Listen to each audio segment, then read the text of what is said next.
I was going to say, you said yourself on Saturday, we've left it hard for ourselves. Is the belief still there from what you've seen?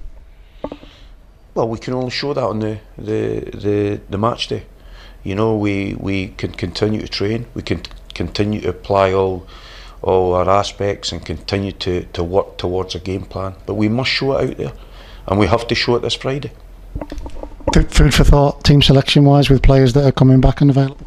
Well, we still have a couple of players that are still nursing knocks and haven't quite trained yet, and we hope there'll be some positive news on them over the next day or so. And I really hope that come Thursday I have a selection headache. I really do. That's what I'm hoping for. I hope I've got some big decisions to make, because if I have, then we're in a position where we're getting some key players back. Key players good that went missing at the back end of the week, Danny Granger, Jamie Devitt. How close are we to getting them back? Well, again, yeah, that we'll only know that after Thursday, really. The hope is on some of them that they will step it up again tomorrow, and if they're in a good place tomorrow, then we will look to incorporate them into training on Thursday. But it's still at the early stages yet, so I'll not really know until after Thursday's training. I've asked you this a few times, you've never used it as an excuse, but does it really damage what you want to do when you lose key players, particularly the big players that we've seen go missing recently? Listen, the one thing I'll say in football that's never changed is it's always about players. That's why clubs spend the vast amount of money that they do, because ultimately, in general, the more you spend on players, the better the player is, which gives you a greater chance of winning. That'll never change. But I don't like to use it as an excuse, because other players have got to come in and other players have got to prove their worth. And unfortunately, the weekend, that was not the case. 4 cup finals, it's not a cliche anymore, it's actually a fact. We have to win them all.